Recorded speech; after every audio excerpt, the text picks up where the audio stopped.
Hello friends, I'm your maths faculty from QLS Academy. Today we are going to learn on the topic playing with numbers. So let's start our lesson for today. In our last class we studied the test of divisibility for numbers. And at this class we will learn about common factors and common multiple. So let's just observe the factors of numbers taken in pair. What are the factors of 4 and 18? Let's do for 4 first. The factors of 4 are 1, 2 and 4. And the factors of 18 are 1, 2, 3, 6 and 9 and 18. Okay, so what are common? कौन से factors हैं जो दोनों में आ रहे हैं? वो है 1 and 2. मतलब 4 और 18 के common factors क्या हुए? 1 and 2. The number 1 and 2 are the factors of both 4 and 18. These are called common factors. Common factors का मतलब समझ आ गया ना, जो दोनों को इक्वली पूरा एग्जैक्टली डिवाइड कर दें. ठीक है, मतलब पेयर्स में कॉमन फैक्टर्स वो होते हैं जो दोनों नंबर्स के मल्टीपल होते हैं. ठीक है, what are the common factors of 4 and 15? अच्छा, 4 के फैक्टर्स क्या होते हैं? 1, 2 and 4. 15 के क्या होते हैं? 1, 3, 5, 15. मतलब क्या, कौन से फैक्टर्स हैं जो रिपीट हो रहे हैं, दोनों में आ रहे हैं? सिर्फ 1. मतलब इनका कोई और कॉमन फैक्टर नहीं है एक्सेप्ट 1. तो ऐसे नंबर्स को हम क्या बोलते हैं? These numbers have only one common factor which is 1. तो ऐसे numbers को हम co-prime numbers बोलते हैं. Two numbers having only 1 as a common factor are called co-prime numbers. Thus 4 and 15 are co-prime numbers. समझ आया? और co-prime numbers के example क्या हो सकते हैं? 7 and 16. क्यों? 7 तो prime number है, उसका सिर्फ 1 और 7 factor होता है. और 16 के 1, 2, 4, 8 और 16 होता है. मतलब क्या? मतलब 7 और 16 का कोई कॉमन फैक्टर नहीं है. सिमिलरली और पेयर्स हैं जैसे कि 7, 15 और 12, 49. इन सबको हम कोप्राइम नंबर्स बोलते हैं बिकॉज इनका कॉमन फैक्टर सिर्फ 1 होता है. अच्छा, हम 4, 12 और 16 के कॉमन फैक्टर्स निकाल सकते हैं. हाँ, 4 के क्या होते हैं? 1, 2 और 4.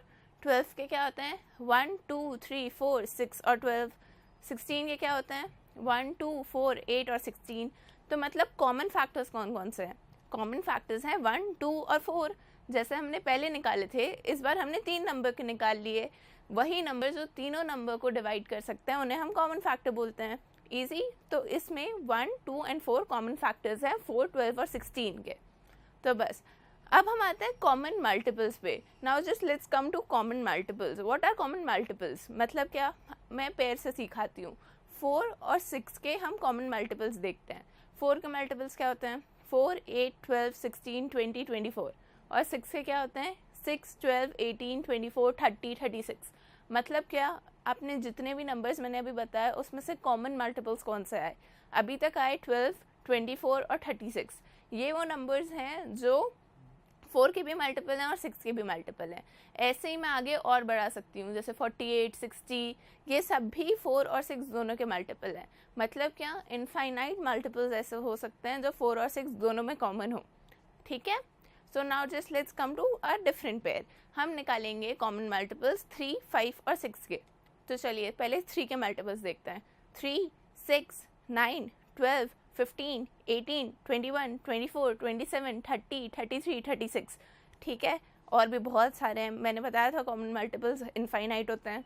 उसके बाद 5 के देखेंगे. 5, 10, 15, 20, 25, 30, 35, 40, 45. मतलब इसके भी बहुत सारे हैं. 6, 12, 18, 24, 30, 36. मतलब ये भी बहुत सारे हैं. अच्छा, इतने सारे मल्टीपल्स में से रिपीट कौन सा हुआ? रिपीट हुआ 30. और 30 के बाद सीधे रिपीट होगा 60. 60 के बाद 90, फिर 120. मतलब क्या, कॉमन फैक्टर्स भी बहुत सारे हैं. और 3, 5 और 6 का सबसे छोटा कॉमन फैक्टर है 30. 30 के बाद वो बढ़ता जाएगा. उसके बाद हम कुछ डिविजिबिलिटी रूल्स पढ़ते हैं. So few more rules on divisibility. मैंने पिछली क्लास में डिविजिबिलिटी क्या होती है, कौन से नंबर की कैसे डिस्क करते हैं पढ़ाया था. इस बार मैं समझाती हूँ उनके बारे में कुछ इंपॉर्टेंट रूल्स जो आपको याद रखने पड़ेंगे. ठीक है, सबसे पहले हम फैक्टर्स देखते हैं 18 के. 18 के फैक्टर्स अगर मैं सोचूं तो मेरे दिमाग में 9 आता है. और अगर मैं 9 के फैक्टर्स सोचूं तो मेरे दिमाग में 3 आता है. क्या 3 18 का भी फैक्टर है? हाँ, अगर हम 18 के फैक्टर्स ऑब्जर्व करें तो 3 उसका भी पार्ट है. अच्छा, मैं 18 का कोई और फैक्टर सोचूं तो 6 18 का एक फैक्टर है. पर 6 का एक फैक्टर 2 भी है, तो क्या 2 भी 18 का फैक्टर होगा? हाँ होगा। अगर आप 18 के फैक्टर्स ऑब्जर्व करो तो 2 भी उसमें प्रेजेंट है। मतलब आपको कुछ समझ आया? अगर मैं 24 की बात करूँ तो 24 का एक फैक्टर 12 है, 12 का एक फैक्टर 6 है, तो क्या 6 24 का भी फैक्टर होगा? हाँ होगा, डेफिनेटली होगा।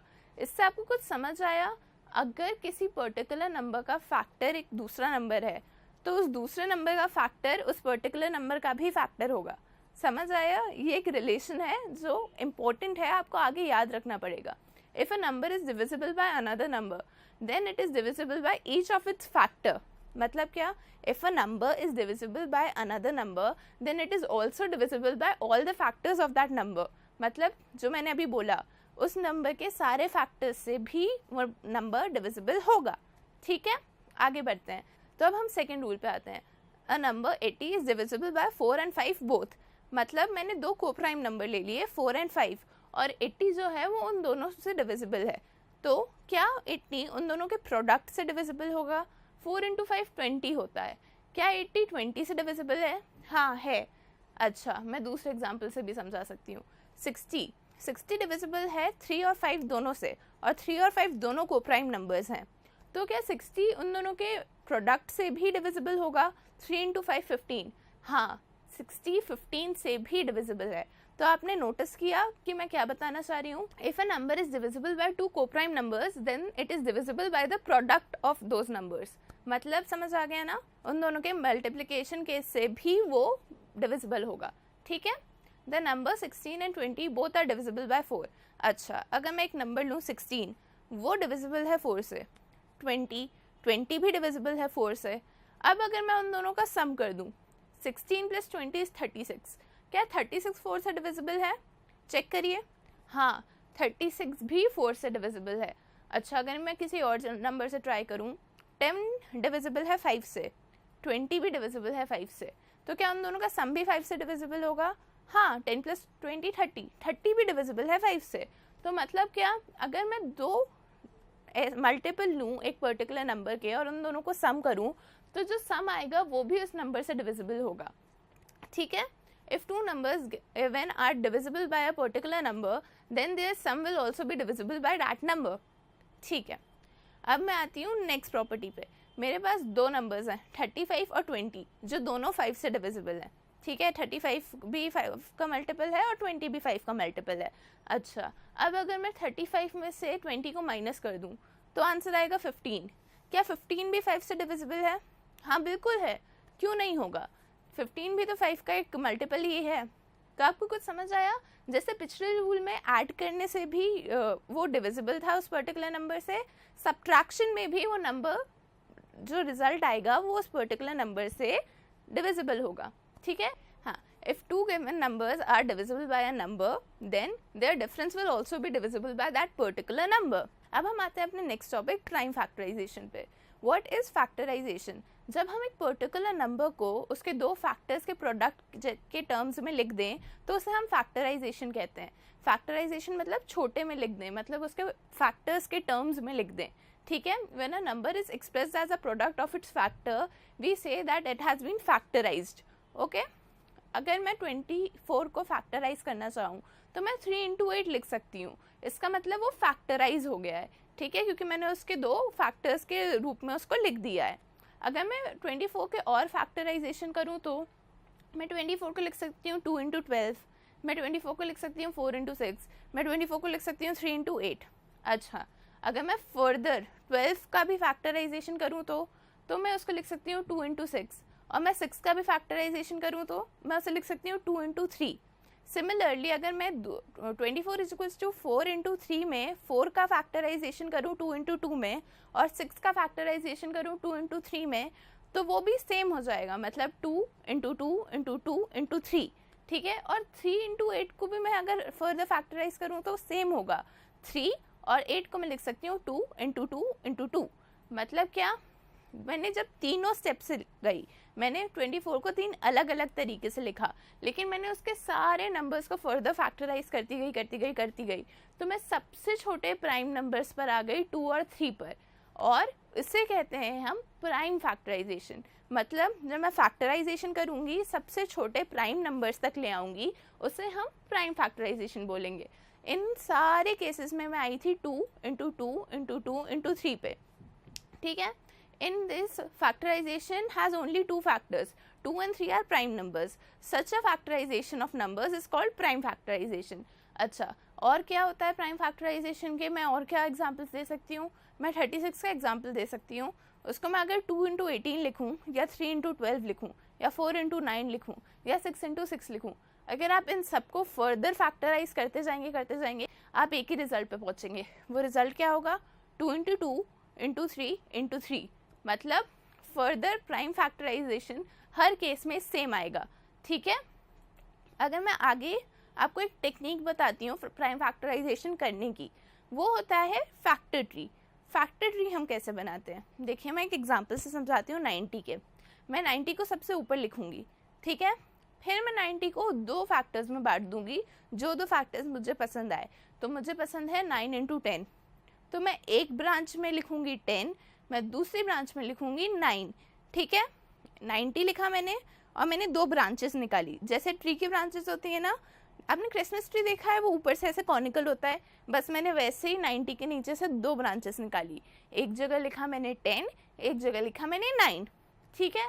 अब मुझे 10 के फैक्टर्स याद करने हैं। 10 के फैक्टर्स मेरे दिमाग में एकदम से आते हैं 2 इंटू 5, तो बस मैंने 10 के नीचे लिख दिया 2 इंटू 5। मतलब जैसे मैंने 90 के नीचे ब्रांच निकाली थी, मैंने 10 के नीचे भी एक ब्रांच निकाली, एक इस साइड एक इस साइड।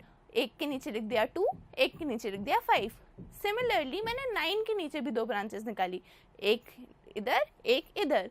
और 9 के फैक्टर्स क्या होते हैं? 3 इंटू 3। तो बस एक साइड मैंने 3 लिख दिया, दूसरे साइड भी मैंने 3 लिख दिया। कुछ समझ आया? जो फैक्टराइजेशन मैंने ऐसे into into into into into करके बताया था, वो मैं एक फैक्टर ट्री में बहुत आसानी से दिखा सकती हूँ, जो अच्छा भी लगेगा और ईजी भी होगा, ठीक है।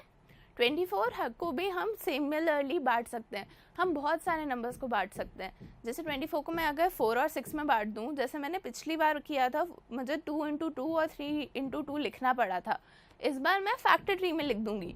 फैक्टर ट्री में लिखने से आखिरी के जो नंबर्स होंगे वो फाइनल प्राइम फैक्टर्स होंगे, ये पता चल जाएगा, ठीक है। फैक्टर ट्री मैंने स्टार्ट किया था 90 से, फिर मैंने 10 लिखा था, फिर मैंने 9 लिखा था, फिर 10 को मैंने फर्दर 5 और 2 में बांटा था, और 9 को मैंने 3 और 3 में बांटा था। तो क्या हुआ, जो आखिरी में 5, 2 और 3 में लेना मुझे, वो मेरे प्राइम फैक्टर्स हैं। वो प्राइम फैक्टराइजेशन मेरा कंप्लीट होता है फैक्टर ट्री के एंड में आके, और एक ब्रांच लाइक ट्री स्ट्रक्चर मिलता है, इसलिए हम इसे फैक्टर ट्री कहते हैं। अब मैं प्राइम फैक्टराइजेशन का दूसरा तरीका सिखाती हूँ, वो मैं एक एग्जाम्पल से सिखाती हूँ 980। उसमें क्या करेंगे, उसमें हम एक ऐसा शेल्फ लाइक स्ट्रक्चर बनाएंगे। हम 980 लिखेंगे, ठीक है। फिर हम सबसे छोटा प्राइम नंबर सोचेंगे जो 980 का फैक्टर हो। मेरे दिमाग में आता है 2। अच्छा, उसके बाद जो नंबर आता है, हम उसका मतलब मैंने 980 को 2 से डिवाइड किया, जो रिजल्ट आया हम उसका सबसे छोटा प्राइम नंबर फैक्टर सोचेंगे, फिर हम उससे डिवाइड करेंगे तो फिर से 2, ठीक है। उसके बाद 3 से नहीं हो रहा तो हम 5 से डिवाइड करेंगे, क्योंकि 3 के बाद मतलब 2 के बाद 3 आता है प्राइम नंबर्स में सबसे छोटा, फिर 5 आता है, 5 से डिविजिबल है तो हम 5 से डिवाइड करेंगे। फिर 5 से डिवाइड किया, उसके बाद अगर और 5 से हो रहा होगा तो हम और 5 से करेंगे, और अगर 5 से नहीं हो रहा होगा तो 5 के बाद आता है 7, हम 7 से चेक करेंगे, 7 से ये डिविजिबल है तो हम 7 से डिवाइड करेंगे। हम ऐसे ही प्राइम फैक्टर्स में डिवाइड करते जाएंगे जब तक हमें फाइनल रिजल्ट 1 नहीं मिल जाता। तो आपको समझ आया, ये जो शेल्फ लाइक स्ट्रक्चर है ना, जिसमें हम डिवाइड करते जा रहे हैं प्राइम फैक्टर से, इसको हम प्राइम फैक्टराइजेशन का तरीका बोलते हैं। और जो राइट साइड में ये जो कॉलम बन रहा है ना, ये हमारा फाइनल रिजल्ट है। मतलब 2 into 2 into 5 into 7 into 7 into 1, ये हमारा फाइनल प्राइम फैक्टराइजेशन है 980 का। हाँ, तो आज हमने प्राइम फैक्टराइजेशन पूरा पढ़ लिया है। इसके साथ साथ हमने डिविजिबिलिटी के कुछ इंपॉर्टेंट रूल्स पढ़े। स्टार्ट किया था हमने कॉमन फैक्टर्स और कॉमन मल्टीपल से। So to conclude, today we learned about common factors and multiples and prime factorization. Hope you enjoyed today's learning. For any further information or you have any query, kindly go to the following links. Thank you.